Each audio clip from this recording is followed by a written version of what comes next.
start by putting some Vaseline on my eyebrows just to make sure we protect them. Don't want to lose them brows, the little that I have. I want to start by doing some foundation pale the skin out. I'm going to do like a greenish pale skin. So I'm taking my NYX green concealer and mixing in with my RCMA foundation palette. I'm choosing some of the paler shades, just mixing them up.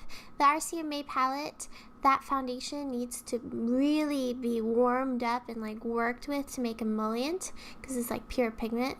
I skipped ahead. I'm just covering all my skin, just paling everything out. You can do this after you apply the liquid latex, but I kind of wanted to do it first. Now I'm taking my Kat Von D Shade and Light eyeshadow palette, and I'm just gonna darken up the eyes. I'm going around the eyes, and then I'm also gonna include some darker colors like purple and green from a Viseart palette as well. But I'm just using matte shades because we don't want any shimmers. I'm taking purple, putting that in the inner corner. Normally with makeup we conceal those dark circles, but I'm just gonna go ahead and add some. Taking some green, putting that next to the purple, gonna make it kind of bruised and stuff. Taking some of that yellow shade, putting that above and around. I'm taking some of those same colors and randomly sort of sweeping it all over the face and the neck and stuff. Now I'm taking a Makeup Forever Flash palette, taking a red shade and just sort of sketching out, planning where I'm going to put these scratch marks. It doesn't have to be exact or anything, it's just so that we have a overall plan. I'm just kind of doing it all in one sweeping direction. You can do this however you want. I cleaned off my palette knife, and now I'm taking some liquid latex. I'm putting down a layer, focusing on one side of the cut. I'm putting a generous layer, and then I'm taking bits of cotton. You can rip apart cotton balls and do this. I'm laying it down.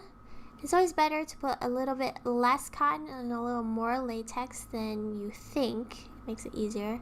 I'm covering it with more liquid latex, and then I'm gonna blend out the one edge away from the center of the cut or the scratch, and then I'm gonna kind of intensify that edge right by the cut.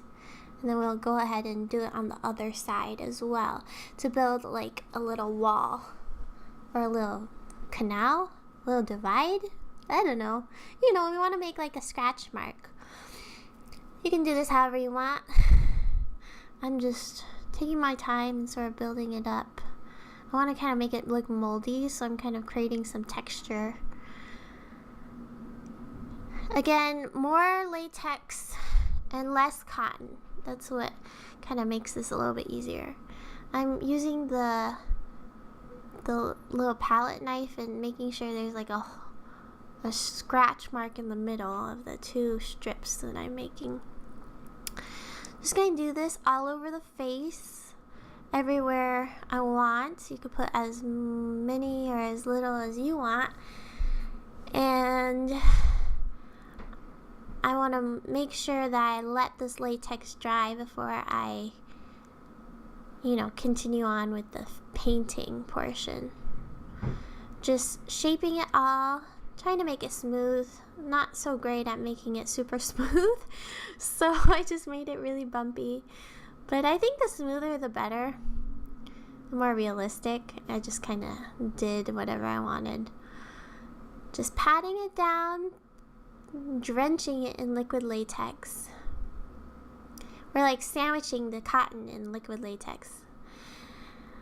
I let it dry for the most part, and then I'm painting. You'll notice like when it's dry, because it'll turn yellow. It goes from like white to yellow. I'm taking some mossy green because I want it to contrast with the red blood. I want our skin to look kind of moldy.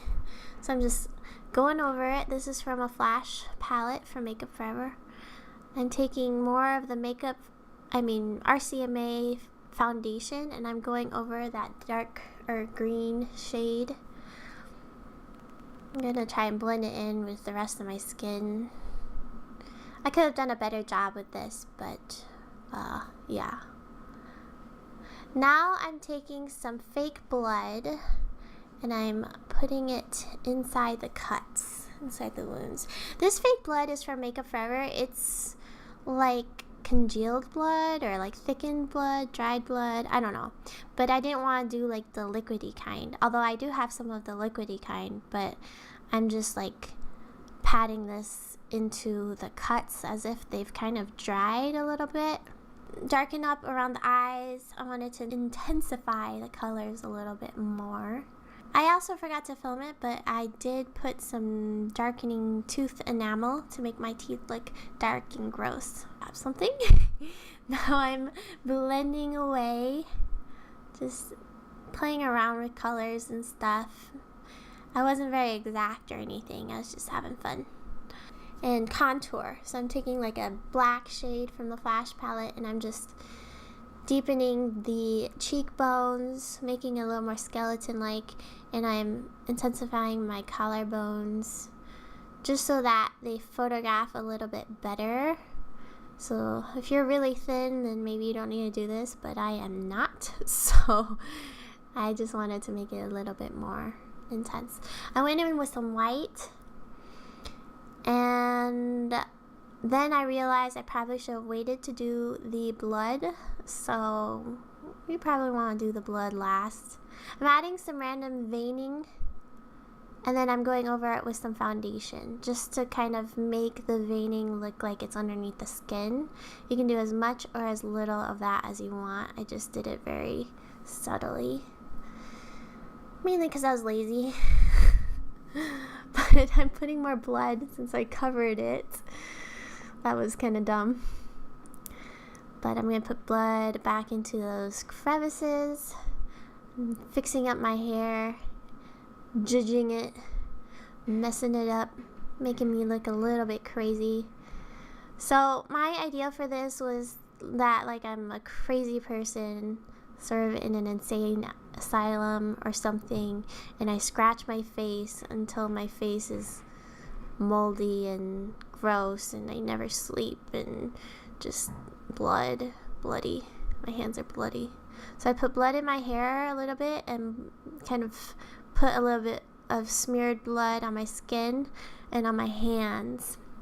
I hope that you enjoyed this little tutorial. Please don't forget to subscribe, join my Cake Face family, because you know you want to, it's free, we have fun on this channel. Please thumbs up this video if you did enjoy it, and leave a comment in the comment section down below so I can get to know you a little bit better. And I will catch you in my next one. Bye guys.